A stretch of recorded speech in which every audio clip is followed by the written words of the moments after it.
Hello बच्चों, कैसे हैं आप सब। बच्चों, संस्कृत की पाठशाला में आप सभी का स्वागत है।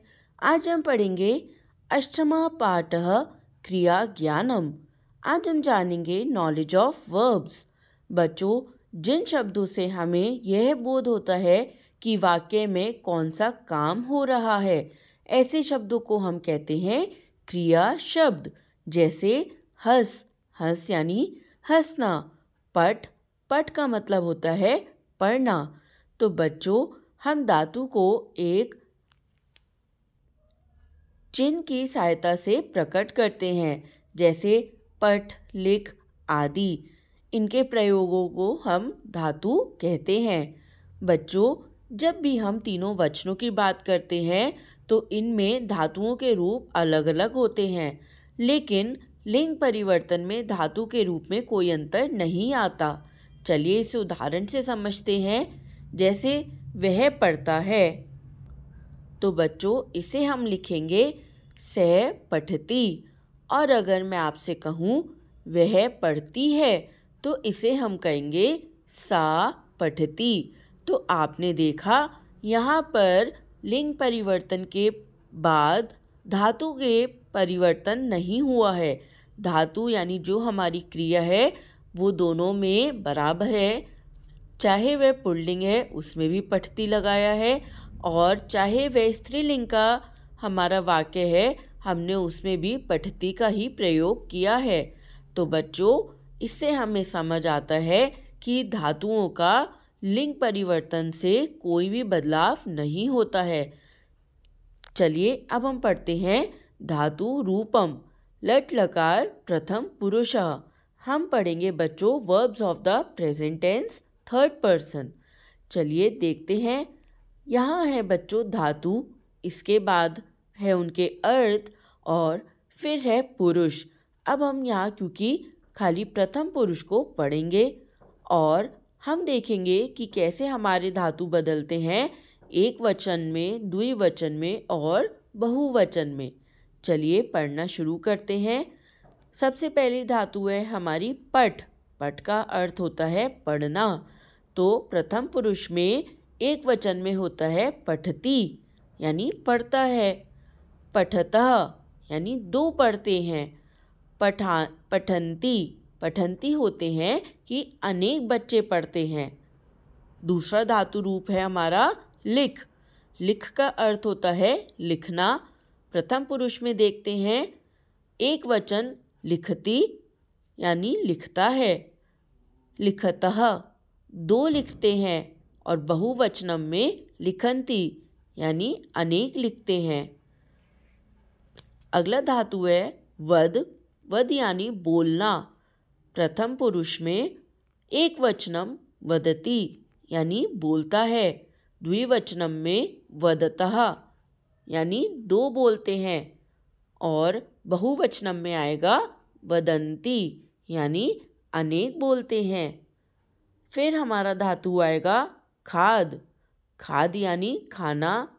खादती खाता है। खादतः दो खाते हैं। खादंती अनेक खाते हैं। अगला धातु क्रीड। क्रीड यानी खेलना। क्रीडति खेलता है। क्रीडतः दो खेलते हैं। क्रीडंती अनेक खेलते हैं। अगला धातु रक्ष। रक्ष यानी रक्षा करना। तो प्रथम पुरुष में एक वचन में आएगा बच्चों रक्षति यानी रक्षा करता है। रक्षतः यानी दो रक्षा करते हैं, और बहुवचन में आता है रक्षन्ति यानी अनेक रक्षा करते हैं। अगला धातु है धाव, और धाव का अर्थ होता है दौड़ना। चलिए देखते हैं। प्रथम पुरुषः एक वचनम धावती। धावती यानी दौड़ती है या दौड़ता है। धावतः, धावतः है द्विवचनम, तो इसका मतलब दो दौड़ते हैं, और बहुवचनम में होगा धावंती यानी अनेक दौड़ते हैं।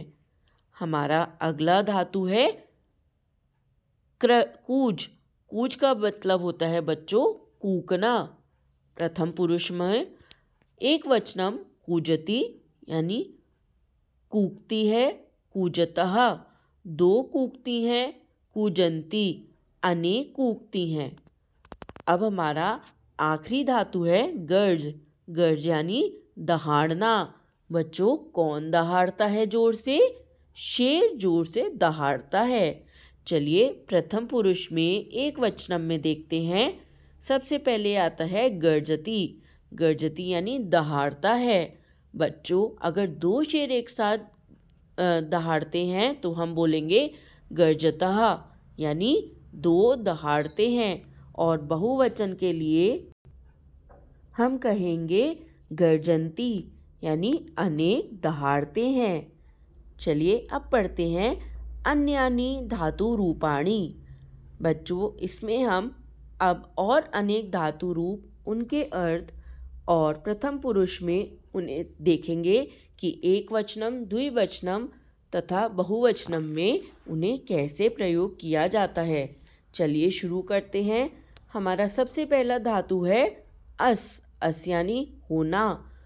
और प्रथम पुरुष एक वचनम में होता है अस्ति, द्विवचनम स्तः, बहुवचनम सन्ति।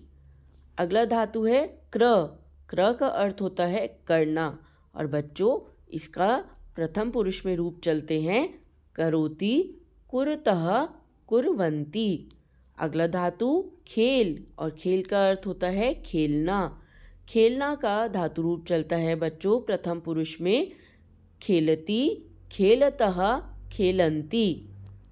अगला धातु है चल। चल का अर्थ होता है चलना। और इसके धातु रूप प्रथम पुरुष में चलते हैं इस तरह चलती, चलतः, चलन्ति। अगला धातु पच यानी पकना या पकाना। प्रथम पुरुष में होता है पचती, द्विवचन में होता है पचतः और बहुवचनम में होता है पचन्ति। अगला धातु भू या भव यानी होना। चलिए इसके एक वचनम, द्विवचनम और बहुवचनम धातु रूप देखते हैं भवती, भवतः, भवन्ति। अगला धातु भ्रम। भ्रम यानी घूमना। और प्रथम पुरुष में इसके रूप होते हैं भ्रमति, भ्रमतः, भ्रमन्ति। गम।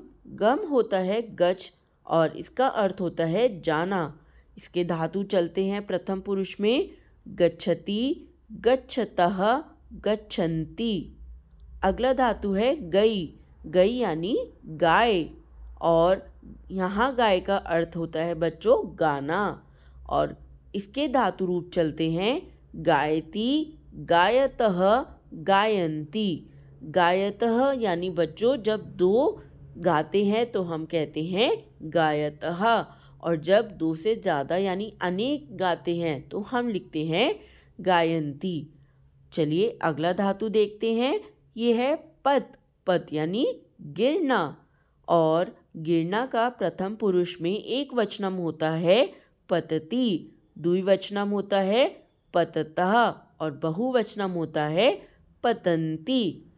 अगला हमारा धातु शब्द है दृश। दृश को हम कहते हैं पश्य यानी देखना। चलिए इसका प्रथम पुरुष जानते हैं। एक वचनम पश्यति, द्विवचनम पश्यतः, बहुवचनम पश्यन्ति। अगला धातु है हमारे पास दा।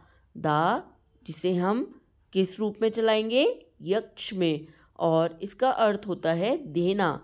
प्रथम पुरुषः एक वचनम यच्छति, द्विवचनम यच्छतः और बहुवचनम में होता है यच्छन्ति। और अब है हमारे पास आखिरी धातु रूप जो कि है वी, कस। तो चलिए इसका अर्थ होता है लिखना। प्रथम पुरुषः एक वचनम विकसति, द्विवचनम विकसतः और बहुवचनम में आता है विकसन्ति। तो बच्चों, मैं आशा करती हूँ आपको यह पाठ अच्छे से समझ आ गया होगा। धन्यवाद।